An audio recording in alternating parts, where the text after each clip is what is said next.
আজকের গল্প কালো রাতের আড্ডায়। আচ্ছা, তোদের একটা কথা বলি। এই ঘটনাটা আমি নিজের চোখে দেখা। আজও যখন ওই রাতটার কথা মনে পড়ে, শরীরের লোম খাড়া হয়ে যায়। তোরা বিশ্বাস করবি কিনা জানি না, কিন্তু এক কালো রাতের আড্ডায় যা হয়েছিল সেটা আমি কোনোদিন ভুলতে পারিনি। ঘটনাটা প্রায় 8 বছর আগের। আমাদের গ্রামটা তোরা জানিস, চারিদিক জঙ্গল, মাঝখানে কাঁচা রাস্তা, আর দূরে একটু পুরনো বটগাছটা। সেই বটগাছটার পাশেই ছিল এক হারু কাকার পরিত্যক্ত ভিটে।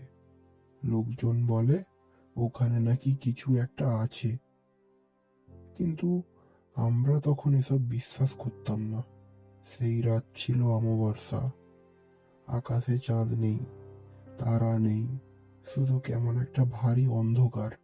বাতাসটাও অদ্ভুত ছিল, গরম না ঠান্ডাও না, কিন্তু শরীর কেমন কাঁপছিল।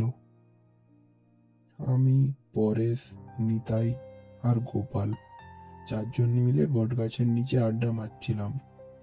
গোপাল একটা হারিকেন এনে রেখেছিল মাঝখানে। হারিকেনের আলোয় সবার মুখ আধো অন্ধকারে কেমন অদ্ভুত দেখাচ্ছিল। তখনই নিতাই বলে উঠল, শুনেছিস হারু কাকার ভিটেতে নাকি গতকাল রাতেও আলো জ্বলেছে? পরেশ এসে বলল, ওসব ভুতুড়ে গল্প ছাড়, কেউ হয়তো চোর ডাকাত ঢুকেছিল। আমি তখন চুপ করেছিলাম, কারণ দুদিন আগে আমি দূর থেকে দেখেছিলাম ভিটের ভেতরে একটা ফ্যাকাশে আলো। মনে হয়েছিল কেউ দাঁড়িয়ে আছে দরজার কাছে। হঠাৎ কেমন যেন ঠান্ডা হাওয়া বইতে লাগলো, হারিকেনের শিখা কাঁপতে লাগলো। আমরা চারজনই একসাথে চুপ হয়ে গেলাম। ঠিক তখনই দূর থেকে ভেসে এলো এক অদ্ভুত শব্দ। কেউ যেন ধীরে ধীরে কাঁদছে। গোপাল ফিসফিস করে বলল, তোরা শুনলি? আমার গলা শুকিয়ে গিয়েছিল, তবুও বললাম, হয়তো শিয়াল ডাকছে। কিন্তু না, ওটা শিয়ালের ডাক ছিল না, ওটা মানুষের কান্নার মতো, খুব চাপা, খুব কষ্টের।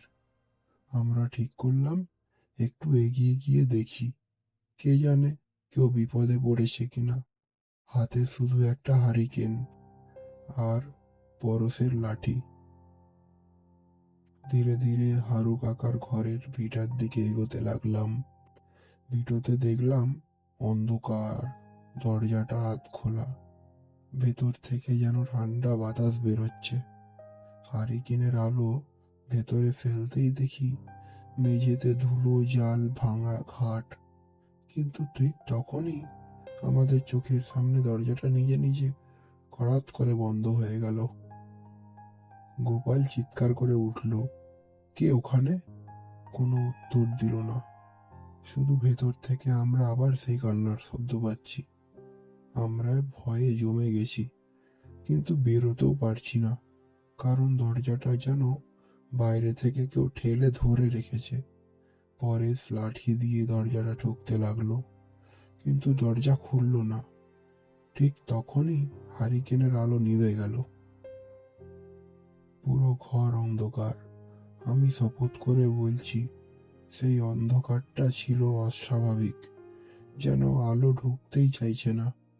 আর সেই অন্ধকারের মাঝখান থেকে একটা ঠান্ডা হাত আমার কাঁধে স্পর্শ করলো। আমি কাঁপতে কাঁপতে বললাম, কে কে কে? আমার কানে কাছে ফিস ফিস শব্দ, কেন এসেছিস?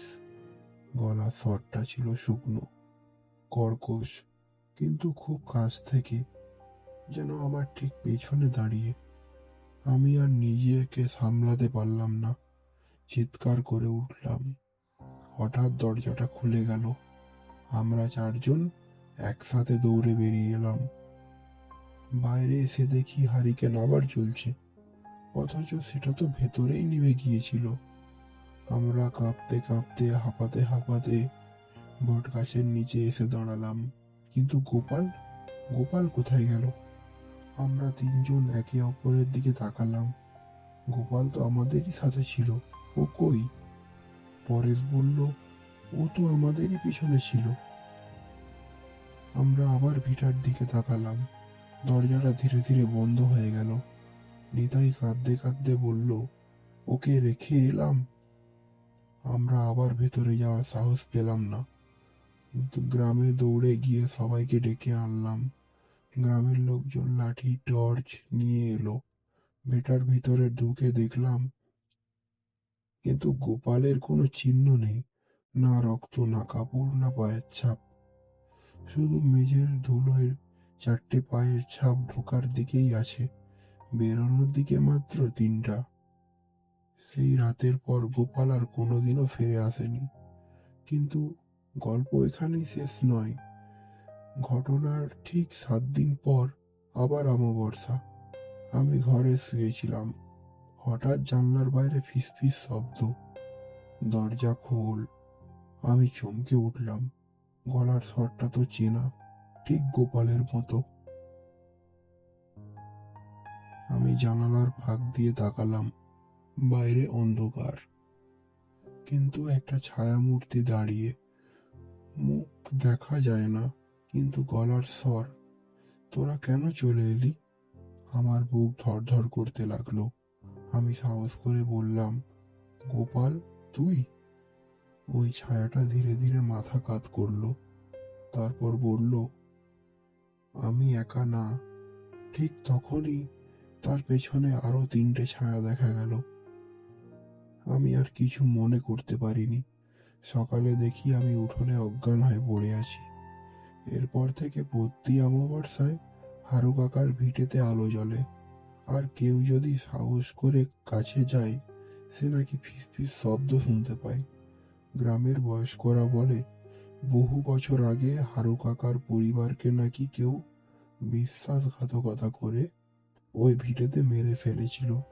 তাদের আত্মা নাকি এখনো কাউকে খুঁজে বেড়ায়, যারা রাতের অন্ধকারে তাদের ডাকে সাড়া দেয়। আমি এখনো রাতে ওই দিকটায় তাকাই না, কারণ আমি জানি অন্ধকারের ভেতরে কেউ না কেউ দাঁড়িয়ে আছে। আর আজ তোদের এই গল্পটা বলার কারণ জানিস? গতকাল রাতে আবার সেই কান্নার শব্দ শুনেছি। আর আজ সকালে বটগাছের নিচে গিয়ে দেখলাম মাটির ওপর ধুলোয় 4টে নতুন পায়ের ছাপ। কিন্তু গ্রামে তো এখন আমরা 3জনই আড্ডা দিই, তাহলে চতুর্থ জনটা কে?